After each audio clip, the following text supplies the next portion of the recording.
Tard dans la nuit de lundi à mardi 8 mars, c'est par un court communiqué que le ministère de l'Intérieur a annoncé la levée de l'assignation à résidence concernant 2 individus, sans les nommer. Vérification faite auprès de leur comité de défense, il s'agit bien de l'ancien ministre de la Justice Nourdine Lepghili, ainsi que Fathi Baldi, un ancien cadre du ministère de l'Intérieur, présumé proche du parti Nahda.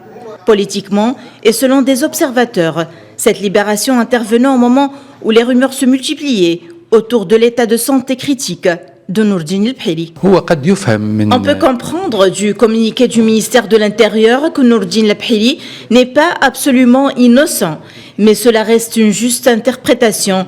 Il est certain que le ministère de l'Intérieur s'est débarrassé d'une situation difficile, mais aujourd'hui il se trouve face à un nouveau défi qui est de prouver que Nourdine Lepghili est coupable. Le ministère de l'Intérieur a expliqué que l'installation lundi du Conseil supérieur provisoire de la magistrature a permis cette levée de la résidence surveillée pour les 2 personnes. Suivant le communiqué, la justice tunisienne prendra désormais en charge le dossier de ces 2 individus. Aujourd'hui, nous menons une guerre ensemble contre les corrompus et tous ceux qui veulent s'infiltrer dans les palais de justice, et contre tous ceux qui veulent faire tomber l'État et abuser du peuple dans ses moyens de subsistance.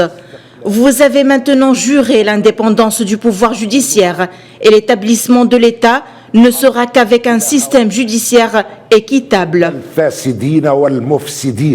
Après le coup de force du 25 juillet, les voix se sont élevées pour qu'on mette Nourdine Lepghili en prison. Finalement, la décision a été prise dans la soirée du 31 décembre 2021. Sauf que voilà, l'arrestation et l'assignation à résidence n'ont pas été décidées par un juge. C'est le ministre de l'Intérieur qui a ordonné cette décision administrative au prétexte d'octroi de passeports et de certificats de nationalité de manière illégale. L'affaire revêt un caractère terroriste, d'après le ministre de l'Intérieur.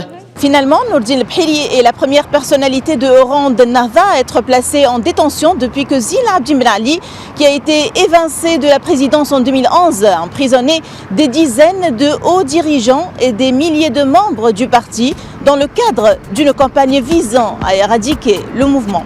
Depuis Tunis, Najwa Béchar pour Média.